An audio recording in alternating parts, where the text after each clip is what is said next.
하나님은 하나님의 백성이요 하나님의 자녀된 우리들이 하나님께 순종하기를 정말 원하십니다. 믿으십니까? 하나님은 우리가 하나님께 순종하기를 정말 원하세요. 오늘 말씀을 나눌 때 우리가 하나님께 순종하기를 원하시는 하나님의 마음이 정말 부족한 설교를 통해서라도 전달될 수 있기를 간절히 축복합니다. 하나님께서 이스라엘의 첫 번째 왕이었던 사울에게 아말렉에 속한 모든 것을 다 쓸어버리라, 진멸하라고 말씀하셨어요. 그런데 사울이 불순종을 합니다. 사무엘이 사울에게 왜 불순종을 했는지 자초지종을 묻습니다. 그랬을 때 사울이 하나님께 제사 드리기 위해서 좋은 이 양들과 송들 중에 가장 좋은 것을 남기고 다른 것들은 다 진멸했다고 그렇게 이야기를 합니다. 그러자 아주 유명한 말을 사무엘이 사울에게 전달하죠. 여호와께서 번제와 다른 제사를 그의 목소리를 청종하는 것을 좋아하신 것 같이 좋아하시겠나이까? 순종이 제사보다 낫고 듣는 것이 순양의 기름보다 나으니 이는 거역하는 것은 점치는 죄와 같고 완고한 것은 사신 우상에게 절하는 죄와 같음이라. 하나님께 드리는 제사가 얼마나 귀합니까?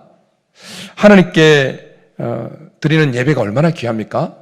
그리고 하나님께 우리 수입의 10분의 1을 구별해서 하나님 앞에 11조를 드리고 감사의 예물을 드리고 선교 예물을 드리고 하는 이 예물이, 헌금이 얼마나 귀합니까? 하나님께 드리는 이 예배는, 제사는 피조물이 창조주께 드릴 수 있는 최고의 찬사입니다. 그리고 하나님께 드리는 각종 헌금은 하나님께 드리는 향기 나는 제물이 되어지는 것입니다.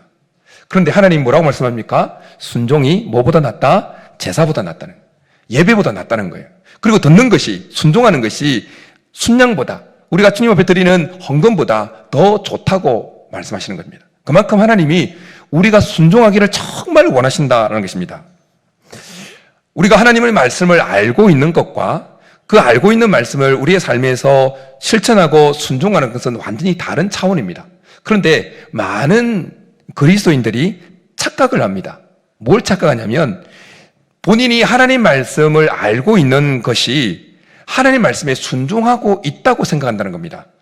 하나님 백성은 이렇게 살아야 되지, 하나님은 이걸 원하시지, 이걸 알고 있는 것 자체를 자기가 직접 그 하나님 말씀대로 순종하고 있다고 착각한다는 것입니다. 근데 그건 결코 순종하는 것이 아니죠. 여러분, 학생들이 어떻게 하면 성적을 올릴 수 있는지를 알고 있는 것과 그 알고 있는 방법대로 열심히 하는 것과는 같은 것입니까? 다른 것입니까? 다른 것이죠. 어떻게 하면 성적이 오르는지 알고 있다고 해서 성적이 오르는 것이 아니라 알고 있는 그 방법대로 열심히 엉덩이 붙이고 해야 성적이 오르는 것이죠. 지난 주일 말씀을 기억하십니까? 우리는 하나님의 음성을 들을 수 있어야 된다고 했습니다. 그리고 하나님의 음성을 들을 수 있을 때 우리는 푸른 초장 실 많은 물가로 인도함을 받고 하나님께서 주시는 그 생명을 얻되 더 풍성히 누릴 수 있다고 하셨습니다.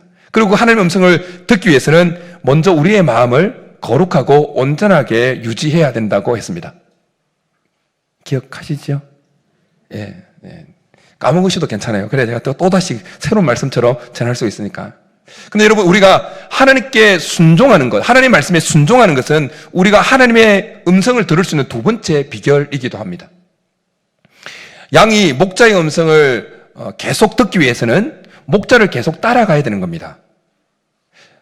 만약 양이 어느 곳에 여기 좋네 그러고 한눈 팔고 목자를 따라가지 않으면, 더 이상 목자와 멀어지면 목자의 음성을 들을 수가 없는 겁니다. 그러면 얘한테 뜯어먹히는 거예요.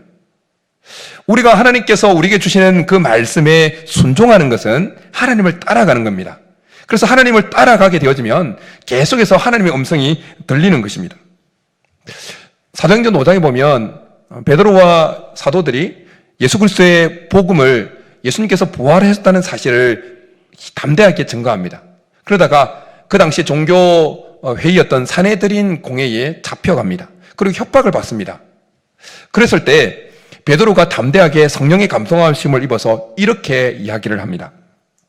우리는 이 일의 증인이요 하나님이 자기에게 순종하는 사람들에게 주시는 성령도 그러하니라. 이 말씀, 베드로가 했던 이 말씀을 잘 보십시오. 하나님께서 성령을 누구에게 주신다고 말씀합니까? 한 번 더 언급드리겠습니다. 우리는 이 일의 증인이요 하나님이 자기에게 순종하는 사람들에게 주시는 성령도, 성령을 누구에게 주신다고요? 하나님을 순종하는 자에게, 교회 다니는 사람에게 성령을 주신다고 말씀하지 않습니다. 예배 드리는 자에게 성령을 주신다고 말씀하지 않습니다. 하나님에게 순종하는 자에게 성령을 주신다는 거예요. 교회를 다녀도 하나님께 순종하지 않는 자는 성령을 받지 못하는 거예요. 성령의 역사하심을 경험하지 못하는 거예요. 성령은 어떤 분이라고 지난 시간에 말씀드렸습니까? 성령은 예수님께서 하신 그 말씀을 우리 속에서 기억나게 하시는 분이세요. 하나님의 지혜를 우리에게 가져다 주시는 분이세요. 하나님의 뜻을 우리에게 생각나게 하시고 우리에게 계속해서 우리의 삶에 적용하게 만드시는 분이세요. 그런데 그 성령의 인도하심을 받아야, 성령을 통해서 성령이 우리 속에 마음껏 역사해야 어떤 부분을 놓고 결정을 할 때 이렇게 결정해야 될까 저렇게 결정해야 될까 고민이 있을 때 성령께서 이쪽으로 결정해, 그렇게 음성을 들을 수 있고 그 인도함을 받을 수 있다는 거예요. 그런데 그 음성을 듣지 못하면 엉뚱한 길로 가는 겁니다. 그 음성을 듣고 살기 위해서는 우리 속에 성령이 역사해야 되고, 그 성령은 누구에게 역사하느냐? 순종하는 자에게 역사한다는 것입니다. 그리고 하나님께서 우리에게 순종하는 게 주시는 자에게 은혜와 복이 있다라고 말씀해 주고 있습니다. 오늘 우리가 읽은 본문의 말씀은, 히브리서는 1차 독자는 유대교에 있다가 예수 그리스도를 구주로 영접하고 그리스도인이 되고 기독교인이 된 유대인들입니다. 네, 그랬기에 그들은 원래 유대교에 있었던 유대인들로부터 박해를 받았습니다. 가족들도 다 유대교고, 친척들도 유대교고, 동네 사람들도 유대교였어요. 그러니까 핍박을 한 거예요. 그런가 하면 그 당시에 로마 제국도 막 발흥하던 그리스도인들을, 교회를 핍박을 했습니다. 그랬기에 이 히브리서를 받고 있던 1차 독자들은 양쪽에서 다 핍박을 받고 있었던 거예요. 그래서 그들은 유대교로 다시 돌아갈까? 이런 고민에 빠져 있었던 겁니다. 그래서 이 상황 속에서 히브리서 기자는 성령의 감동하심을 입어서 그들의 믿음을 떠나지 아니하고 하나님께 주실 진정한 안식이 어떤 것인지를 쭉 히브리서 3장부터 말씀해 줍니다. 그러면서 히브리서 3장 18절에서 이렇게 말씀합니다. 또 하나님이 누구에게 맹세하사 그의 안식에 들어오지 못하리라 하셨느냐? 곧 순종하지 아니하던 자에게가 아니냐? 진정한 안식을 말씀하시면서 순종을 말씀합니다. 이 말씀은, 히브리서 3장 18절 말씀은 출애굽한 이스라엘민들이 불순종해서 하나님의 그 안식, 가나안에 들어가지 못하고 광야에서 멸망한 사건을 언급하면서 주신 말씀이에요. 그리고 4장에 넘어와서는 오늘 본문에서 다윗을 통해서 약속하셨던 그 궁극적인 안식에 대해서 언급합니다. 하나님 백성에게는 안식할 때가 아직 남아 있다는 것입니다. 곧 천국에서 누릴 그 안식에 대해서 말씀해 주고 있습니다. 그러면서 성도들이 궁극적으로 누릴 그 안식을 말씀하면서 그 안식은 순종과 연관되어 있다는 사실을 6절과 11절에서 두 번이나 언급합니다. 우리 6절과 11절 한번 같이 읽겠습니다. 6절 시작. 그러면 거기에 들어갈 자들이 남아 있거니와 순종하지 아니함으로 말미암아 들어가지 못하였으므로 11절.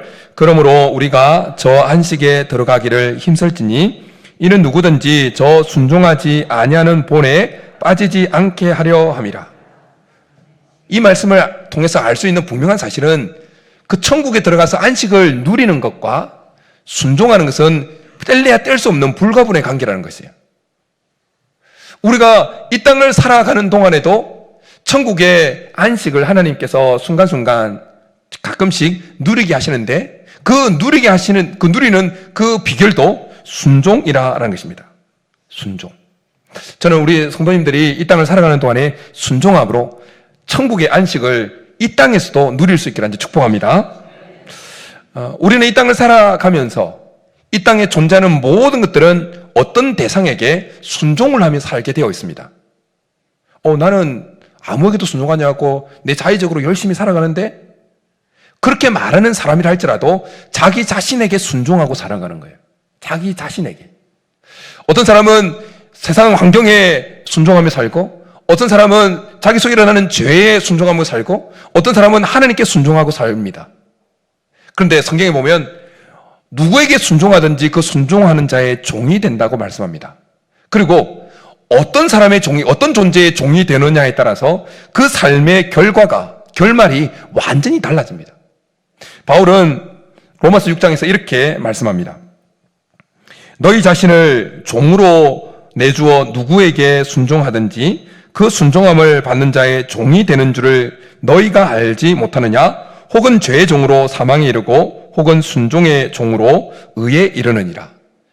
죄의 종이 되면, 죄의 순종해서 죄의 종이 되면 그 결말은 사망이라는 것입니다. 그러나 하나님께 순종하면 의에 이르고 생명과 은혜와 복에 이르게 될 줄 믿습니다.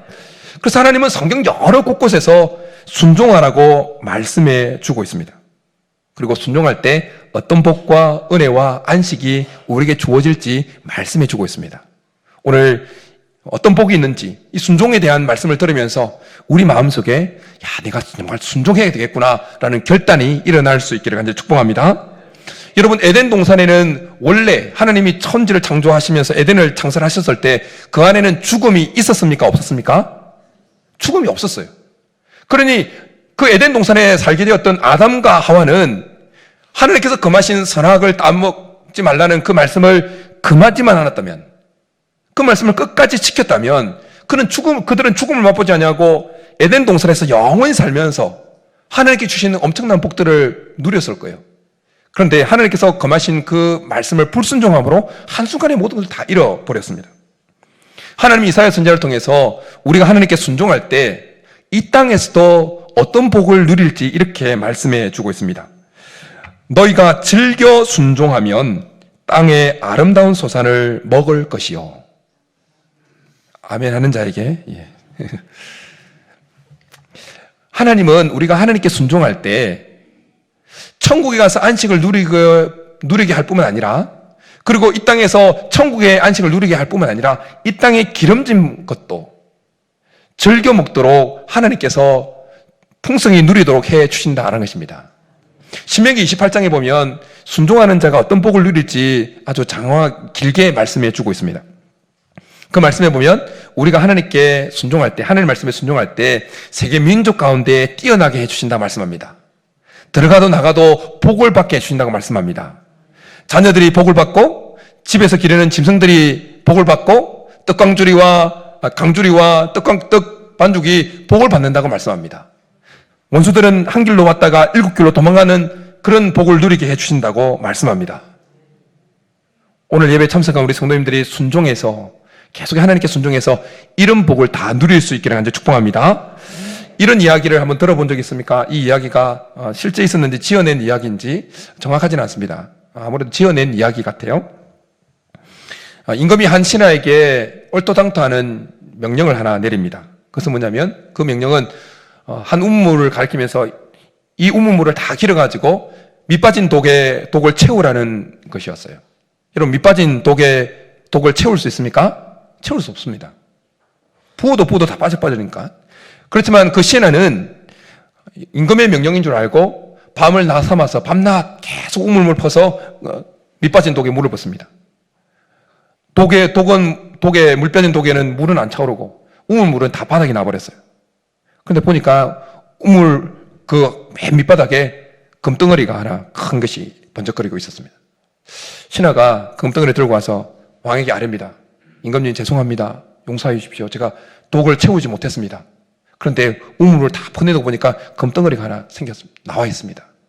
그러니까 임금이 끌끌 웃으면서 수고했다고, 이 밑빠진 독에 물 채우려고 수고했다고 그러면서 그 금덩어리는 자네 것이세, 순종하는 자에게 주는 선물일세 하면서 줬다는 이야기라는 거예요. 하나님께서 우리에게 주시는 말씀 중에는 우리의 이성에 납득이 되어지는 말씀도 있지만, 때로는 하나님께서 우리에게 주시는 말씀 중에는 우리의 이성으로, 우리의 지성으로 전혀 납득이 안 되고 이해가 안 되는 말씀이 있습니다. 그럴 때 우리에게 요구되어지는 것이 뭐냐면 바로 순종입니다. 믿음으로 순종하는 거예요. 나름대로 우리가 다 신앙이 있기 때문에 뭔가를 결정할 때 하나님 어떻게 하면 좋을까요? 이쪽으로 갈까요? 저쪽으로 갈까요? 앞으로 갈까요? 전진할까요? 멈출까요? 이렇게 기도를 합니다. 믿음이 있는 자는. 그때 보통 우리는 오른쪽으로 가고 싶은 마음을 가지고 하나님께 기도를 해요. 그런데 하나님은 어김없이 왼쪽이다 이렇게 해야 합니다. 우리는 계속 전진하고 싶은데 하나님 어떻게 할까요? 기도하면서도 전진하고 싶은 마음을 가지고 기도하는데 하나님은 어김없이 그때마다 멈춰라 이렇게 말씀하세요. 그때 분명히 내 생각과 내 이성적인 논리로는 오른쪽으로 가야 됐고 전진해야 될 것 같은데 그때 하나님이 왼쪽으로 가라고 멈추라고 할 때 밑빠진 독에 물을 부으라고 계속 얼토당토하는 우리가 납득할 수 없는 명령을 주실 때 말씀을 주실 때 그때 우리에게 요구되어지는 것이 뭐냐? 믿음으로 그 말씀에 순종하는 것이다 라는 것입니다. 그리고 순종할 때 하나님 우리가 전혀 예상하지 못했던 그 방법과 루트를 통해서 통로를 통해서 우리가 상상하지도 못했던 역사를 이루어 가신다라는 것입니다. 예수님께서 갈릴리 가나에서 첫 번째 기적을 행하십니다. 그것이 무엇입니까? 물을 포도주로 바꾸는 사건입니다. 혼인잔치에 포도주가 다 떨어졌습니다. 그런데 예수님은 항아리에 물을 채우라고 말씀합니다. 다른 곳에 가서 포도주를 빌려오라고 말씀하지 않고 빌려오라고 그랬으면 납득이 되잖아요. 그런데 항아리에 물을 채우라고 그럽니다. 그리고 채워진 그 물을 뜯어다가 연회장에가 갖다 주라고 그럽니다. 도저히 종들이 납득이 안 되는 명령이었어요. 그런데 순종합니다. 그랬을 때 물이 포도주가 바뀌는 첫 번째 예수님의 기적의 주인공들이 그걸 보는 기적의 주인공들이 되었습니다. 아브라함이 하나님의 부르심을 받을 때 75세였습니다. 너는 내 친척집 아비 집을 떠나 내가 네게 지시할 땅으로, 지시한 땅이 아니라 이미 보여준 땅이 아니라 보여주지도 않고 갈 바를 알지 못하는 그곳에 가라고 명령합니다. 그리고 쫓아갑니다. 그래서 아브라함은 쫓아갑니다. 그리고 100세 때 얻은 아들 잘 키우고 예쁘게 키우고 있는데 모리아산에서 번제로 드리라고 합니다. 그냥 내가 이 아들을 드리겠습니다 서원하는 정도가 아니라 모리아산에 가서 배를 갈라가지고 번제로 드리라고 합니다. 납득이 안 됩니다. 이해가 안 돼요. 그런데 아브라함은 계속해서 왜라고 질문하지 않고 그냥 순종합니다. 따라갑니다. 그럴 때 아브라함은 믿음의 조상이 되어지고 여호와 일이 하나님을 만나고 이제야 내가 나를 경영하는 줄 알겠다는 하나님의 인정을 받게 되어집니다. 요셉이 형들에 의해서 애굽의 노예로 팔립니다. 그리고 억울한 누명을 쓰고 감옥에 갇힙니다. 그럴 때도 하나님의 말씀에 순종합니다. 그러니까 하나님이 요셉이 손대는 것마다 복을 주십니다. 그리고 상상하지도 못했던 방법으로 요셉이 애굽의 총리가 되게 하십니다. 이스라엘 백성들이 가나안 입성을 앞두고 여리고성은 꽉 닫혔습니다. 그래서 이스라엘 백성들을 이끌고 가던 여호수아는 고민에 빠졌습니다. 어떻게 하면 여리고성을 지나야 가나안을 정복해 갈 수 있는데 어떻게 하면 여리고성을 지나갈 수 있을까? 정복해낼 수 있을까? 고민이 빠졌습니다. 그때 하나님이 아브라함에게 제시하신 그 방법이 뭡니까? 여리고성을 매일 한 바퀴씩 돌고 일곱째 날에는 7바퀴를 돌고 외쳐라. 그럼 무너져 내릴 것이다. 라는 것이었습니다. 전당에서 잔뼈가 굵은 여호수아에게 있어서 하나님이 제시하신 방법은 전혀 이해가 안 되고 납득이 안 되는 것이었습니다. 전당에서 잔뼈가 굵은 장수 여호수아에게 전쟁이라고 하는 것은 칼로 싸워서 이기는 것이었어요. 그런데 하나님이 제시하신 방법은 전혀 아니었어요. 그렇지만 여호수아는 그냥 순종합니다. 그럴 때 난공불락의 성이라고 일컬어졌던 여리고성이 무너져 내리게 되어집니다. 여러분, 성경에 기록된 하나님이 오늘도 여전히 살아계신 하나님인 줄 믿습니다. 그 하나님이 성경에서 놀라운 기적들을 행하셨던 그 하나님은 오늘도 우리의 삶 가운데 그런 기적을 행하실 수 있는 살아계신 하나님인 줄 믿습니다. 그런데 중요한 것은 왜 우리의 삶에는 그런 기적들이 그렇게 눈 씻고 봐도 잘 일어나지 않느냐는 겁니다. 그 이유는 우리의 삶에 온전한 순종이 없기 때문이에요. 왜 하나님을 믿는다고 하면서도 많은 그리스도인들이 하나님께 순종을 잘 하지 못할까요? 왜 순종을 잘 하지 않을까요? 왜냐하면 사람들은 자기 머리로 이해가 되고 납득이 될 때만 순종하려고 하기 때문이에요. 하나님 말씀이 우리에게 주어질 때, 이렇게 해도 되겠구나. 납득이 될 때, 이해가 될 때 순종하려고 하기 때문에. 이해가 안 되면 이해될 때까지 왜 그렇습니까? 이해될 때까지 계속 순종하지 않냐고 버티는 거예요. 여러분, 사람과 사람 사이에는 상대방이 했던 말이 이해가 되고 납득이 되어질 때 움직여도 괜찮아요. 행동해도 괜찮습니다. 그러나 하나님과 우리 사이의 관계에서, 하나님과 우리 관계에서는 그렇게 하면 안 돼요. 왜냐하면 하나님은 전능자이시기 때문이에요. 우리는 한계가 많은 자예요. 하나님은 창조주요, 우리는 피조물이기 때문입니다. 생사화복이 하나님 손에 있고 우리의 모든 것이 하나님 손에 있기 때문이에요. 그러기에 하나님과 우리의 관계에서는 하나님이 명령하면 납득이 안 돼도 순종해야 하는 것입니다. 우리가 순종을 하면서 하나님께서 우리에게 주신 말씀에 순종하면서 야 그러면 이제 죽는 거 아니냐, 막 죽으라고 억지로 막 순종해라 말인가, 이런 마음이 들 수 있는데, 여러분 우리가 하나님께서 우리에게 주신 그 명령의 질시에 대해서 순종을 할 때 반드시 마음에 꼭 새기고 잊지 말고 기억해야 될 것이 분명한 것이 하나 있습니다. 그것은 뭐냐면, 하나님께서 우리에게 순종하라고 하시는 것은 순전히 우리 자신의 유익을 위해서라는 것입니다. 한 번 더요. 하나님께서 우리에게 순종하라고 하시는 이유는 순전히 우리의 유익을 위해서라는 거예요. 하나님은 우리가 하나님 말씀에 순종하든 순종하지 않든 전혀 연관이 자기의 영광에 대해서, 자기의 존재에 대해서 조금 더 침해를 받지 않습니다. 하나님은 스스로 계신 분이세요. 하나님은 온전한 완벽한 영광 가운데 거하시는 분이세요. 그래서 우리가 불순종해도 그 하나님의 영광에 별로 영향이 없어요. 아예 영향이 없어요. 하나님의 존재에 흠이 가지 않습니다. 하나님은 이미 하나님이세요. 그럼에도 불구하고 우리에게 계속해서 순종하라고 말씀하시는 이유는 우리로 하여금 하나님께서 주시는 그 복과 은혜를 누리도록 하기 위해서라는 것입니다. 그래서 하나님은 모세를 통해서 신명기 5장에서 이렇게 말씀합니다. 다만 그들이 항상 이 같은 마음을 품어 나를 경외하며 나의 모든 명령을 지켜서 그들과 그의 자손이 영원히 복받기를 원하노라. 이 하나님의 마음이 느껴지십니까? 하나님은 인간에게 지킬 수 없는 계명을 주시는 분이실까요? 과도하게 아무리 노력하고 애써도 지킬 수 없는 계명을 주시는 무정한 폭군과 같은 분이실까요? 결코 아닙니다. 성경 어디에도 인간이 지킬 수 없는 계명을 주신 적이 없습니다. 여러분, 자녀들에게 그들이 행할 수 없는 그 엄청난 그 의무를 부과하는 부모들이 있습니까? 야, 너 하늘에 가서 별 따와. 안 그러면 죽여버릴 거야. 그렇게 말하는 부모들이 있습니까? 없습니다. 온전히 그 자녀를 위해서 하는 거예요. 여러분, 그렇다면 육신의 부모보다 우리 하나님이 무정하신 분일까요? 육신의 부모보다 우리 하나님이 불완전한 분이실까요? 아닙니다. 우리 하나님은 우리 육신의 부모보다 훨씬 더 완벽하신 분이고 훨씬 더 사랑이 더 많으신 분이고 훨씬 더 공평하신 분이십니다. 육신의 부모가 자녀들에게 뭔가 이야기를 할 때 그것은 부모된 자신을 위해서가 아니라 자녀들을 위해서예요. 자녀들의 복된 삶을 위해서입니다. 아이들 막 자랄 때 편식을 하잖아요. 그러면 어떻게 해서든 애들한테 이것저것 막 먹이려고 하잖아요. 제발 좀 먹으라고 막 하잖아요. 그리고 애들이 좀 성장해서 이제 멋을 좀 부리려고 그러면 날씨가 막 영하 가까운데도 파카 안 입고 막 얇은 거 입고 나가려고 막 그러면 어떻게 합니까? 부모들 여러분들은 제발 좀 따뜻하게 입으라고, 제발 좀 따뜻하게 입으라고 그러지 않습니까? 그리고 나이가 들어서도 혹시 노인이 되신 부모님을 모시고 있다면 뭐라고 말합니까? 차 조심하라고, 제발 차 조심하라고, 밤길 조심하라고.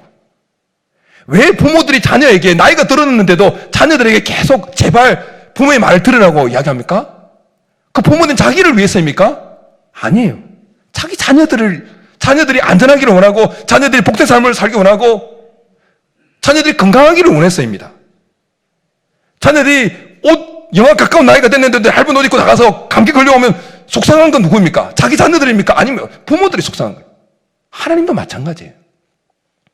하나님도 우리에게 뭔가 말씀을 주시고 명령을 주실 때 제발 좀 지켜라, 제발 지켜라고 말씀하시는 이유는 하나님 자신을 위해서가 아니라는 거예요. 우리 자신을 위해서요. 우리의 유익과 우리가 하나님께 주시는 그 복과 은혜를 누리도록 하시기 위해서라는 것입니다. 그래서 하나님은 결코 우리에게 지킬 수 없는 명령을 주시는 것이 아니라는 거예요. 하나님께서 우리에게 주시는 명령은 결코 우리를 해롭게 하기 위해서 주어진 명령이 아니라는 거예요. 우리를 해롭게 하기 위해서, 우리를 넘어뜨리기 위해서, 우리를 힘들게 하기 위해서 주어진 명령은 하나도 없다는 거예요. 예수님이 이렇게 말씀하십니다. 내 짐은 가볍고 내 멍에는 가벼우니라.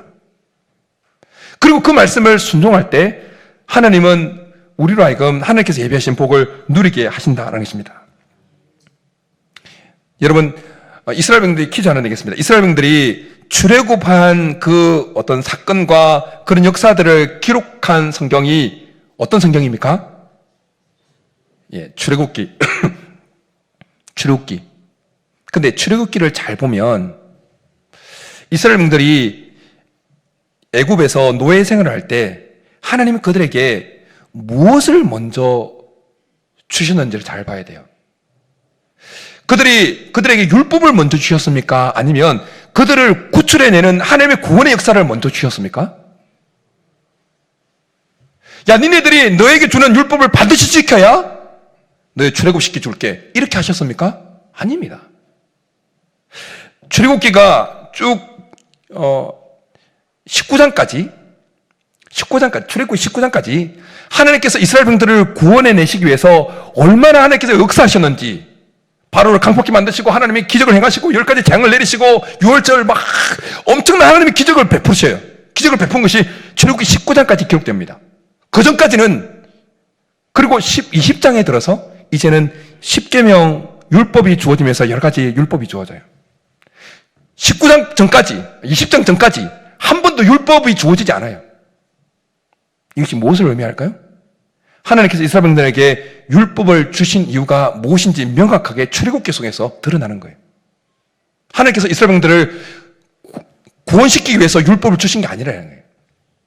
이미 구원받은 이스라엘 백성들이 하나님께서 그들을 출애굽시키면서 기대하셨고 그들에게 주려고 누리기를 원하셨던 그 복과 은혜를 이스라엘 백성들이 그 율법을 지키면서 계속 누리도록 하시기 위해서 주셨다는 거예요. 마찬가지로 하나님께서 우리에게 말씀을 순종하라고 하시는 이유는, 야, 너가 순종해야 너 천국 갈 수 있어, 그렇게 하기 위해서 주어진 것이 아니라는 거예요. 이미 우리로 하여금 예수 그리스도를 구주로 영접하게 만드시고 구원받은 백성이 되었으니 이제 구원받은 백성으로서 하나님께서 예비하신 그 엄청난 복과 은혜를 풍성하게 누리도록 하시기 위해서 순종하라는 것입니다.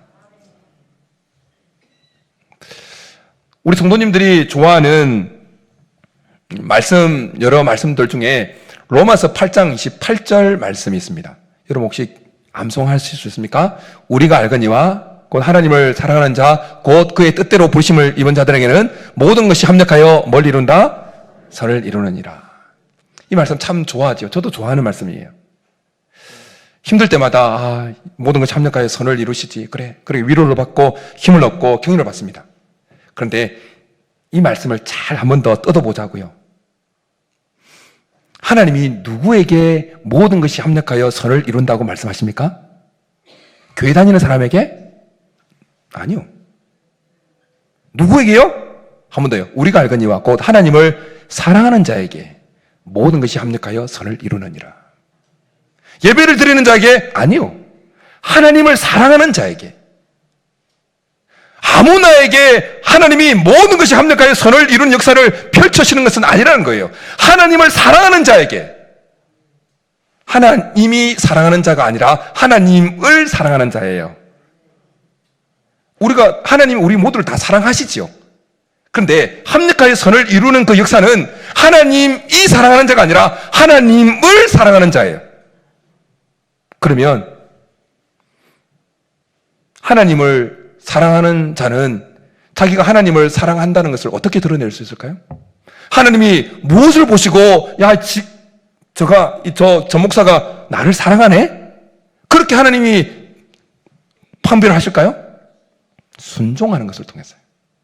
순종하는 것. 하나님 말씀에 순종하는 것을 통해서, 저가 나를 저 목사가, 저 이 집사가, 김 집사가, 박 집사가 나를 사랑하는구나. 하나님 그렇게 보신다는 거예요. 그래서 예수님은 요한복음에서 이렇게 말씀하세요. 너희가 나를 사랑하면 나의 계명을 지키리라.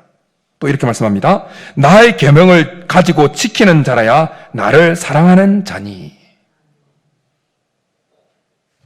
사랑하는 연인 사이에서 어느 상대방이 누군가 이 한쪽에서 말하는 그 말을 계속해서 지키지 않고 그냥 자기 마음대로 행동한다고 가정해 보십시오.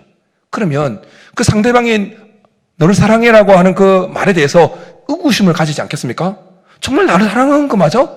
사랑한다고 그러면서 내 말도 들었지 않고 내가 했던 말도 지키지 않고 그러지 않겠냐고요. 마찬가지입니다.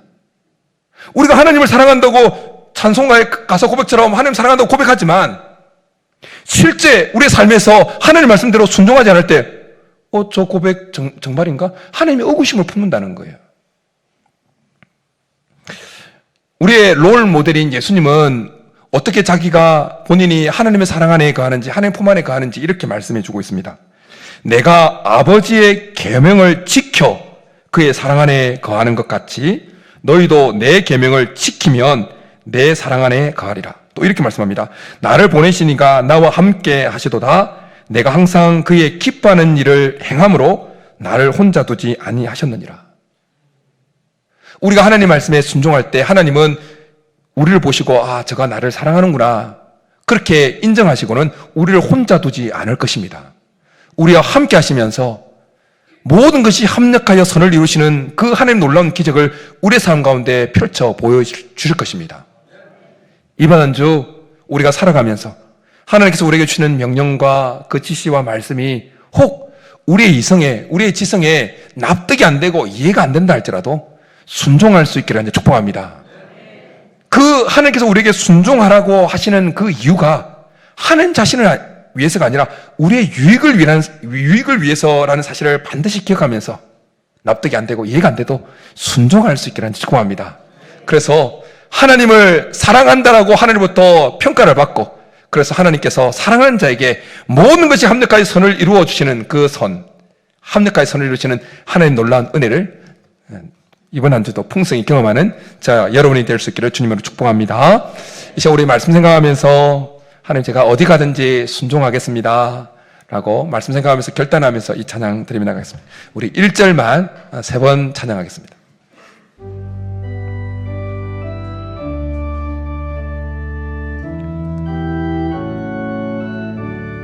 너 어디 가든지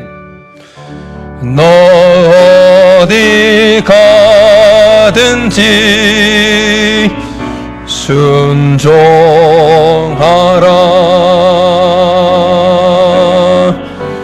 너 어디 있든지 충성하라.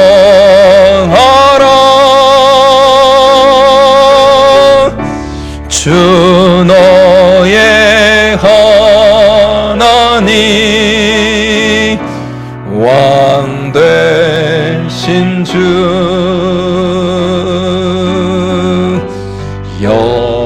영원히 주님만 찬양하라. 너 어디 가든지 순종하라. 너 어디 가든지 순종하라.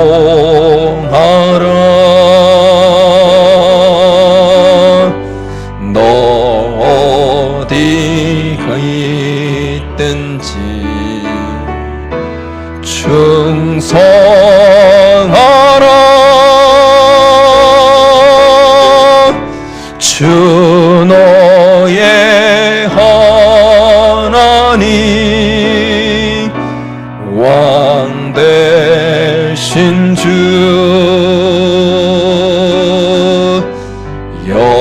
영원히 주님만 찬양. 우리 마지막으로 결단하면서 너 어디 가든지 너 어디 가든지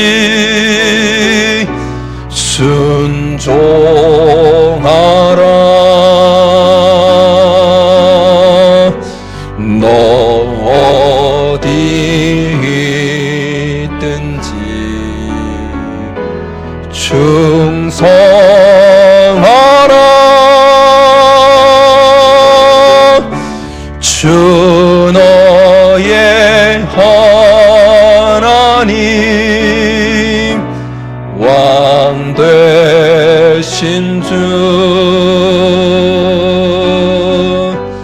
영원히 주님만 찬양하라. 이 시간 우리 말씀 생각하면서 같이 기도해 나가겠습니다. 하나님에게 하나님께서 우리에게 순종하라고 말씀하시는 이유는 우리의 유익을 위해서라는 사실을 하나님 한순간도 잊지 아니하게 도와달라고.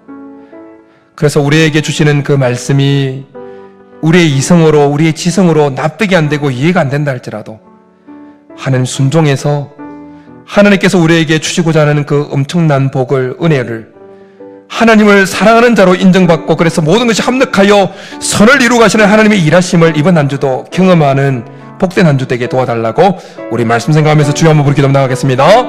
주여. 살아계신 하나님 아버지, 우리에게 주시는 명령이 우리에게 납득이 안 되고 이해가 안 된다 할지라도, 그러나 하나님께서 우리에게 순종하라고 하시는 이유가 우리의 유익을 위해서라는 사실을 한순간도 잊지 아니하므로 하나님 납득이 안 되고 이해가 안 된다 할지라도 순종할 수 있게 도와주옵소서.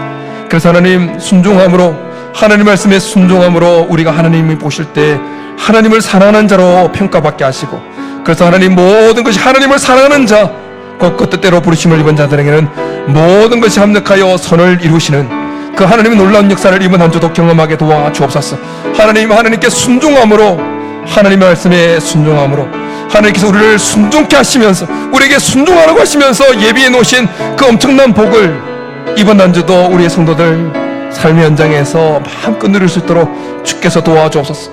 하나님, 힘들고 어려워도 하나님께서 순종하는 그 말씀을 순종함으로 그 어려움에 오히려 변하여, 화가 변하여 복이 되어지며 하나님 절망이 바뀌어 희망으로 바뀌는 놀라운 것들을 경험하는 우리 성도들의 삶이 되도록 역사하여 주시옵소서.